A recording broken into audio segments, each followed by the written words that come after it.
So magandang hapon mga kasaka. So andito na naman tayo sa ating munting palayan para i-monitor or i-check ang kanyang sitwasyon, para kung ano ang kailangan niya ating dagmit na ibigay, like insecticide or pesticide or pataba. So ganyan ang buhay magsasaka. So sa araw-araw na pagpunta ko dito, hindi lubos maisip ang hirap, pagod, minsan gutom, kasi nalilipasan sa oras sa dami ng trabaho or obligasyon sa pagpapalay. So sa loob ng 2 buwan, 3 or 4, masaya o mawala ang pagod sa tuwing nandito tayo sa ating munting palayan.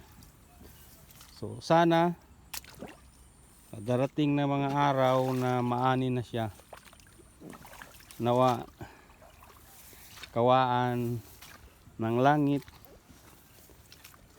na bigyan tayo ng masaganang ani para sa ating pamilya na araw-araw umaasa sa ating pagpapalay. Sana naman ang ating gobyerno or ang mga private na mamamili ng palay, ibigay din sa atin yung tama at saka magandang presyo ng ating mga palay, upang hindi na tayo malugi. Kasi dati po 3 years ago, since pandemic, hindi po kami nakatanim kasi ang mahal ng inputs, lalo na po yung abono. So ito na palayan, natambay po ito ng 3 taon.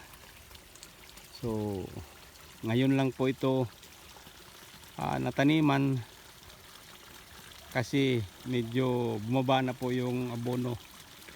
So hindi na po masyadong malaking kalugihan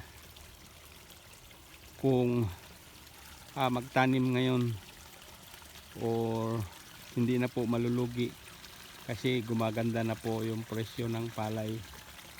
So salamat kasi merong malasakit din yung mga trader or mga mamimiling palay sa ating mga pagod palayan. So yun lang muna ang aming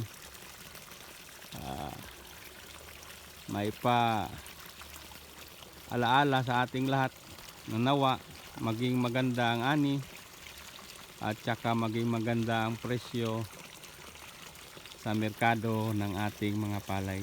So magandang hapon mga kasaka, hanggang sa muli.